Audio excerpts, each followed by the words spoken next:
Hello everyone. Today we will discuss about rules for concave mirror. In the last class we have already discussed that what is converging mirror and what is diverging mirror. तो students आज हम concave mirror के rules की बात करेंगे जो आपको image formation में बहुत ज़्यादा काम आएंगे और एग्जामिनेशन में भी कभी कभी रूल्स को पूछ लिया जाया करता है। तो आज हम कुछ रूल्स पढ़ेंगे। तो फर्स्ट रूल की अगर अपन बात करते हैं तो दिस इज़ कॉन्केव मिरर।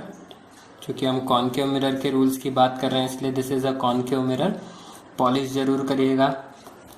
ये हमारे पास है principal axis, this is center, आप सबको पता है center of the mirror is known as pole, this is focus and this one is center of curvature.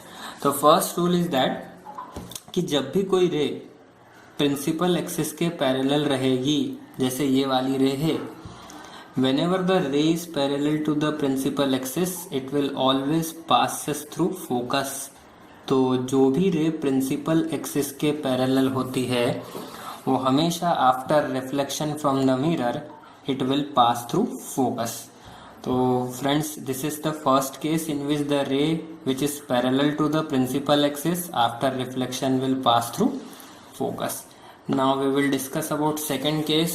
Again I have to draw a concave mirror and I have to polish the surface. ये हमारे पास concave mirror हुआ, this is again pole, focus, this is center of curvature. Next case is students कि जब भी कोई रे focus से पास होती है इस तरीके से, तो जब भी कोई रे फोकस से पास होगी after reflection it will become parallel to the principal axis. जरा आप ध्यान से देखिए, ये वाली जो रे इंसिडेंट रे आपके फोकस से पास हुई, पास होने के बाद मिरर पे स्ट्राइक करा मतलब रिफ्लेक्शन सफर करा और वो प्रिंसिपल एक्सिस के क्या हो गई, पैरेलल हो गई। तो this one is second rule, whenever the ray is parallel, whenever the ray passes through focus it will become parallel to the principal axis. Now will discuss about third rule. तो हम third rule की चर्चा करते हैं। This is again concave mirror, polish जरूर करिएगा नहीं तो मार्क्स कट जाएंगे। This is again M N aperture, focus and this one is center of curvature. ना हम बात करते हैं सेंटर पोल की बात कर लेते हैं। तो जब भी कोई लाइट रे पोल पर स्ट्राइक करेगी